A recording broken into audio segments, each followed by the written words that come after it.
አሹ እንግዲህ ዛሬም ቢሆን ሮማን ፍቅሩ ልትረዳው አልቻለችም። ያው እንግዲህ ሮማን እስኪ እባክሽ ተረጂኝ፣ አይኔን እያየሽ ልቤን እየነካሽ እባክሽ ቢላት እንግዲህ ሮማን ምንም ልትረዳው አልቻለችም። ያው የሁል ጊዜ የልብ ህመም ሆናበታለች ማለት ነው። በሌላ በኩል እንግዲህ አሹ አሁን 3 ስራ ተሰጥቶታል። አንደኛ ዘበኝነቱ እንዳለ ሆኖ፣ ሁለተኛ ደግሞ እንግዲህ ያው የፍቅር ጋርድ ሊሆን ነው። ከዛ በተጨማሪ ደግሞ እንግዲህ የቀን ስራዎችን ይሰራል። የሆነበት ምክንያት እንግዲህ ቤዛ ወንድም እየተከታተለኝ ነው፣ እብድ ነው በማለት እንግዲህ ለእናቷ በመናገር ፍቅር ጋርድ እንዲከሳት ወይም ደግሞ እንዲከታተላት አድርጋለች። እናቷም እንግዲህ በዚህ ሁኔታ በጣም ተገርማ ነበረ። ፍቅር ትንሽ ደግሞ ጋርድ አስፈልግሽ እንዴ ረታ ያንችልሽ እስከ ማለት ሁሉ ደርሳ ነበረ።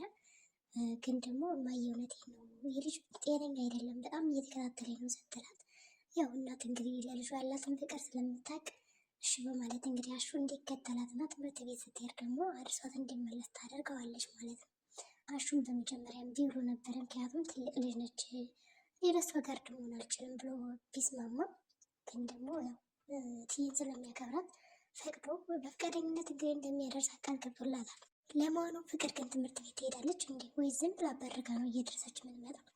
በሌላ በኩል እንግዲህ የአደይ ዴብ ገጠር ሄዶ ከቆየ በኋላ በጣም ፈርታለች። እንዲሁም ደግሞ በእህቷ ጉዳይ ጥርጣሬ ስላደረባት ተሎ ቢመለስ በማለት ወዲያውኑ ደውላ ዴብ ና ተመለስ፣ እስካሁን ራሱ የሚያክል ጊዜ መቆየት አልነበረብን፣ ያውም ደግሞ እኔ በሌለሁበት፣ ስለዚህ ይበቃና ትለዋለች።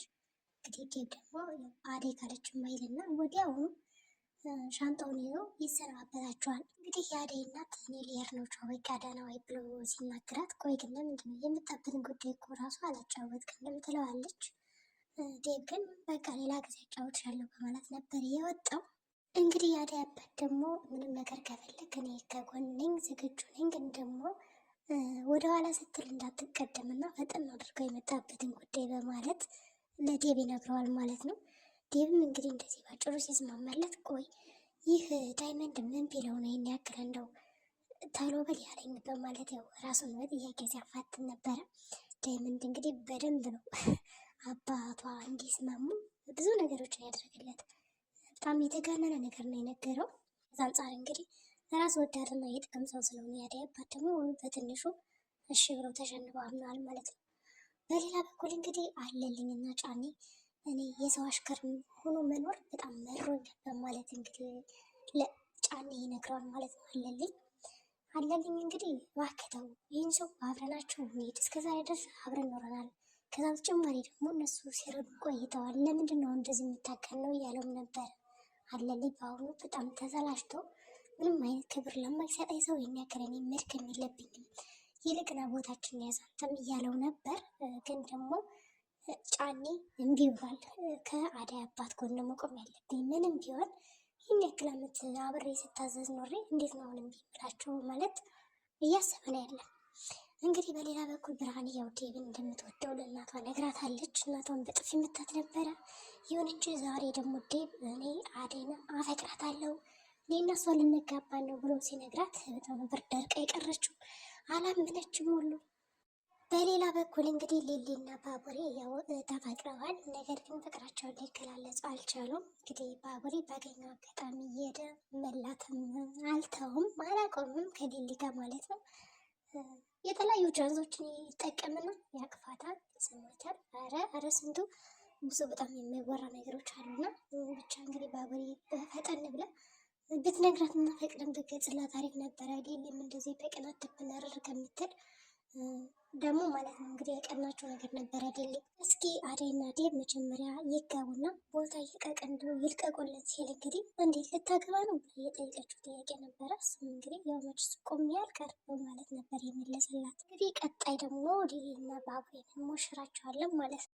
ይሁን እንጂ እንግዲህ አጅሪት ሊሊ እሺ በማለት ነበር ጉዳዩን እንግዲህ ያፈጣጠነችው። በሌላ በኩል እንግዲህ ፍቅር አጅሪት አሁንም ቢሆን ለአደይና ለዴብ የምታዘጋጅላቸው አንድ ተንኮል አለ። ሰርጋቸውን በእርግጠኝነት በሰላም እንግዲህ እንዲዘጋጅና እንዲያልፍ የምትፈልግ አይመስለኝም። ብቻ የሆነ እቅድ አላት።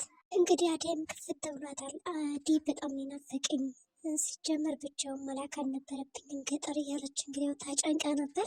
ሊሊም እንግዲህ ያቺ ሄለን የነገረችውን ነገር ስላለ በጣም ፈራች ነው። በቃ ደውላ ራሱ እና ተመለስ በማለት እንግዲህ ወዲያውኑ ስታቻኩለው ነበር። ይህም እንግዲህ እንደው የሚገርም ነገር ነው። እና ተመለስ ስትለው ግን ማለት ነው እሺ በማለት ወዲያው ነበረ እንደው ሻንጣውን ይዞ እየተስተካከለው። አንዴ ሬዲዮ ነገር በጣም የሚገርም ነው። ያክል አደይን ይወዳታል ማለት ነው እኮ። በሌላ በኩል እንግዲህ ቤዛና ወንድሟ ባራጣ አበዳሪ ተከበው ይገኛሉ። እንግዲህ እናታቸው ከሞተች በኋላ ባራጣ ተበድረው እንግዲህ መክፈል አቅቷቸው ዕዳቸውን እየተሰቃዩ ይገኛሉ። ወንድም እንግዲህ ለእህት ያለ ፍቅር በጣም ደስ ይላል። አትጨነቂ እኔ ያለሁልሽ ምንም አትሆኝም እያለ እሱ ያበረታታል፣ ይደግፋታል። እሷም እንደዛው ግን ደግሞ ከፍቅር ጋር እስኪ ንገሪኝ ስለ ፍቅር አንዳንድ ነገር ብሎ በጠየቃት ሰዓት ነግረዋለች። ግን ደግሞ ከእሷ ልጅ ብትርቅ ይሻላል እሷ ከእኔም ከሀብታም እየባሰች ሰይጣን ነች እና የከፋ ነገር ነው የምታስገባው በማለት ያው መልሳለትም ነበር። እሱ ግን እሱን ታይ ወደ እኔ በእጅ አስገባታለሁ። ምናልባትም እንግዲህ ወደ ውጭ ሀገር የሚሄዱን እቅድና ሀሳብ ልተው እችላለሁ ሚስት ካገቡ ከዚህ ሀገር ይላታል። እሷም እንግዲህ ማን ልታገባ ነው የልጁማ የሆነ ያሰበው ነገር አለ ትላለች። እሱን እንግዲህ ሳመጣለሽ ይገባሻል ታውቂያታለሽ ይላታል። እንግዲህ ነገር ያለውን የሌላ ችግር ውስጥ እንዳገባ በማለት ያው ስታሳስበውም ነበረ። በሌላ በኩል በቃ እማዬ ናፍቃኛለች ልሄድ ልያት ትለዋለች። እንግዲህ ፍቅርን እናት ደግሞ ለምንድን ነው እማዬ የምትያት ብሎ ሲነግራት ምንድን ነው ያለችው?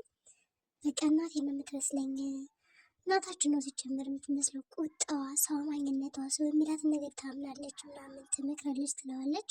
ብቻ ግን ያው እንደፈለገች በማለት ነበር እንግዲህ ወንድምም ያው ጥሏት ሄደው፣ እሷም እንግዲህ ወደ እነ ፍቅር ቤት ሄዳ በማንኳኳት እናቴ ናፍቀሽኝ ነው የመጣው ትላታለች ማለት ነው። እንግዲህ እህቴም አንቺ ልጅ ምን አስበሽ ነው? የለውም በቃ እኔ እናትሽ አይደለሁም ስለዚህ ሂጂልኝ በማለት ያው በሩን እንድዘጋባት ታደርጋለች። እሱም እንግዲህ መጀመሪያ ያስፈቅዳት ከፈቀደ ትገባለች ብሎ ነበር። እትዬ ግን ፈቃደኛ አልነበረችም። ሆኖም እንግዲህ በዛ ወደ መጣችበት ተመልሳለች። በሌላ በኩል እንግዲህ ሄለንና አበበ ቤት ተከራይተዋል። ቤቱ ደግሞ በጣም ተልቆባቸዋል። የሌሊ ወላጆቿ ቤት ነበረ፣ ግን ይህ ለቤተሰብ የሚሆን እንጂ ለሁለት ሰው የሚሆን አይደለም በማለት እንግዲህ ሄለንም ሀሳቧን ነግረዋለች። ግን መጨረሻ ውሳኔያቸው ምን እንደሆነ አልተናገሩም። እንግዲህ ሩታና ዳይመንድ ደግሞ የቁጭ ብለው እየተነጋገሩ እያለ ገጠር ላይ እኔ የምልህ ዳይመንድ ስትስቅ እንጂ ስትጫወት ወይም ደግሞ ስታዝን አይቼ አላውቅም ትለዋለች። ሁሌም አንድ አይነት በማለት ስትመልስለት ጸይም ሰው እንደዚህ ነው አያስታውቅም እያለ እንግዲህ ያው ፈገግ ማለት ጀመረ። ወጅኛለሽ እንዴም ብሎም ጠይቋን ነበረ። ይህ ሁኔታ እንግዲህ ምንም አላስደነገጣትም ሩታን። ያው አሁን ጓደኛሞች አይተን በቃ ምንም ችግር የለውም ነው ያለችው። እንግዲህ አሹም እንደተለመደው ያው ሩታን በገጠር ከቆበለለች በኋላ ከፍቅር ጋር ያላቸው ነገር በጣም እሳት ሆኗል። ፍቅርም እንግዲህ ደወለችለት እና ለውሰድ ትለዋለች ማለት ነው። እንግዲህ ቁጭ ብሎ የወሱ ከሮማን ጋር ከትዬ ጋር ሰብሰብ ብለው ለማውራት ቁጭ ብሎ እያሰበ እያለ ስትደውልለት በጣም የሚናገረው ነገር በጣም ያስቅ ነበረ። እንግዲህ ከእናቱ ፊት ነው። ይህች ደግሞ ምን ፈለገች እንዲህ በቃ እና ምን ችግር አለው ዞር ዞር ብለሽ በጣም ፈጠን ብለሽ ሩጭ ብለሽ ማትመጭ ይላታል። እንግዲህ ትዬ ራሱ በጣም እያየችው ሀዘን ብላ ፈገግ ስትል ነበረ። ለማንኛውም በቃሽ መጣው ይላትና ይጭ ብሎ እንግዲህ ስልኩን ጥርቅም ያደርገዋል ማለት ነው። እዚህ ጋር በጣም ነበር ያሳቁኝ። እንግዲህ ይቅርታሹ ታገዛትሽ ምናምን ትለዋለች። እሱም ችግር የለውም በማለት እንግዲህ ሊያመጣት ተነስቶ ሄዷል ማለት ነው። እንግዲህ የዛሬ ቪዲዮአችን ይህን ይመስላል። በቀጣይ ቪዲዮ ደግሞ እስከምንገናኝ መልካም ጊዜ